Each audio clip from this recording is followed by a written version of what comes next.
Hi Libra, welcome to third eye tarot. ये एक general love reading है starting 10th of October. Video शुरू करने से पहले एक इम्पॉर्टेंट डिस्क्लेमर।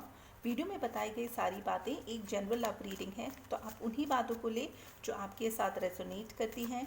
जो बातें रेजोनेट न करती हों प्लीज़ उसे आप छोड़ दें। तो चलिए शुरू करते हैं। आपका पहला कार्ड है एम्प्रेस कार्ड, 10 ऑफ स्वॉर्ड्स और 9 of cups.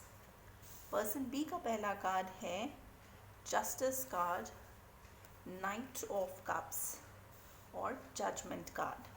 Now bottom of the deck जो है वो है वर्ल्ड कार्ड। इसका मतलब ये है कि या तो आप या आपके पर्सन को एक पुराना चैप्टर या कोई ऐसा पुराना साइकिल क्लोज करना है, उसी के बाद आप ये न्यू रिलेशनशिप को आगे बढ़ा सकते हैं। नाउ जो पहला सेट ऑफ कार्ड्स है वो आपकी एनर्जीज़ को इंडिकेट करता है। आपकी पहली जो कार्ड्स है वो है एम्प्रेस की एनर्जी। एम्प्रेस एनर्जी एक मेजर अरकाना है, बहुत ही स्ट्रॉन्ग एनर्जी है, जहाँ पे आपके अंदर वो सारी क्वालिटीज़ हैं जो कि हर एक क्वींस में होती है। नाउ इसका मतलब ये नहीं है कि बिकॉज ये सारी क्वालिटीज़ क्वीन की हैं तो ये सिर्फ फेमिनिन एनर्जी या फेमिनिन जेंडर को बताती है। एनर्जीज जेंडर के इररिस्पेक्टिव होती है। सो जो भी पर्सन इस एनर्जी में है उसके अंदर वो सारी क्वालिटीज़ हैं जो हर एक क्वीन में होती हैं, क्योंकि एम्प्रेस हर क्वीन से ऊपर होती है। नाउ जो नेक्स्ट कार्ड है आपका वो है 10 ऑफ स्वॉर्ड्स। 10 ऑफ स्वॉर्ड्स किसी तरह का बैक स्टैबिंग, किसी तरह का धोखा, इस चीज़ को इंडिकेट करती है। हो सकता है कि आपको ऐसा फील होता हो कि आपका पर्सन जो है उसने आपको कहीं ना कहीं बैक स्टैब किया है, आपको चीट किया हो। आपकी जो तीसरी कार्ड है वो है 9 ऑफ कप्स। 9 ऑफ कप्स का मतलब आप इस पर्सन के लिए इमोशनली फील करते हैं बट थोड़े लेज़ी हैं फ़िलहाल एंड कोई एफर्ट नहीं डालना चाहते। पर्सन बी जो है उनका पहला कार्ड है जस्टिस कार्ड। जस्टिस कार्ड का मतलब ये है कि कोई भी तरह का इनजस्टिस अगर इस रिलेशनशिप में हुआ है तो अभी फ़िलहाल वो सारी चीज़ें वापस ठीक हो जाएंगी। कुछ केसेस में अगर आप या आपके पर्सन फ़िलहाल कोई कोर्ट के केस में इन्वॉल्व है तो वो भी चीज़ इनके फेवर में आएगी, क्योंकि जस्टिस का कार्ड ये भी इंडिकेट करता है कि अगर आप कोई लीगल चीज़ में फ़िलहाल इन्वॉल्व हैं तो उसका जो फाइनल डिसीजन है वो आपके फेवर में आएगा। आपका जो नेक्स्ट कार्ड है वो है नाइट ऑफ कप्स।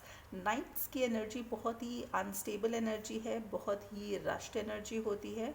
और कप्स की एनर्जी का मतलब ये पर्सन आपके लिए इमोशनली फील करते हैं, इमोशंस हैं। तो हो सकता है कि कुछ ऐसा सिचुएशन हो जहाँ ये बहुत ही रश्ड एनर्जी के साथ आपको अपने एक्सप्रेशंस और इमोशंस के बारे में बताएं। इनका जो तीसरा कार्ड है वो है judgment card. Judgment card indicate करता है कि ये पर्सन ने एक जजमेंट कॉल लिया है कि इनको अभी लाइफ में आगे क्या करना है। हो सकता है इन्होंने ये कॉल इस रिलेशनशिप के लिए लिया हो या अपने पर्सनल लाइफ के लिए लिया हो या हो सकता है प्रोफेशनल लाइफ के लिए लिया हो, बट कोई एक ऐसा डिसीजन इस पर्सन ने अपने लिए लिया है। चलिए इसके साथ हम अब ये देखते हैं कि इनका इंटेंशन क्या है। सो जो पहला कार्ड है वो है 10 ऑफ कप्स, 5 ऑफ कप्स और किंग ऑफ कप्स। अगेन ये तीनों जो कार्ड्स हैं ये कप्स की एनर्जी है जो कि इमोशंस को इंडिकेट करती है। 10 ऑफ कप्स का मतलब फुलफिलमेंट, जहाँ पे आपके पास वो सारी चीज़ें हैं, आप और आपके पर्सन दोनों एक हाई लेवल ऑफ कमिटमेंट में है, फैमिली लाइक सिचुएशन है, सब चीज़ें आपके लाइफ में बिल्कुल ठीक है। इनका जो नेक्स्ट कार्ड है वो है 5 ऑफ कप्स। हो सकता है इस फैमिली लाइफ सिचुएशन में कुछ अचानक से हो जहाँ पे इनको बहुत ज़्यादा दुख हो, तकलीफ़ हो। और जो तीसरा कार्ड है वो है किंग ऑफ कप्स। ये जो एनर्जी है, इस एनर्जी में जो भी पर्सन हो वो इमोशंस फील करते हैं बट उसको एक्सप्रेस नहीं कर सकते। सो कुछ केसेस में ऐसा हो सकता है कि ये पर्सन आपके साथ family like situation, commitment, marriage चाहते हैं बट फ़िलहाल कोई एफ़र्ट नहीं ले पा रहे, तो उनको इस बात का दुख है क्योंकि ये अपने इमोशंस को आपके पास एक्सप्रेस नहीं कर पाते। चलिए इसके साथ हम देखते हैं कि मोनोलॉजी ऑरेकल कार्ड का क्या मैसेज है। सो जो कार्ड का मैसेज है वो है have faith in your dreams.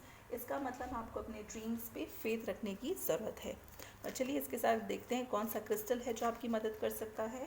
सो जो क्रिस्टल है वो है डोमोटराइट। क्रिस्टल का मैसेज है Are you able to imagine your life asking help from the divine? Are you seeking inner peace? It is time to acknowledge that you have the ability to hear, sense, and know information and guidance from angel and spirit guides.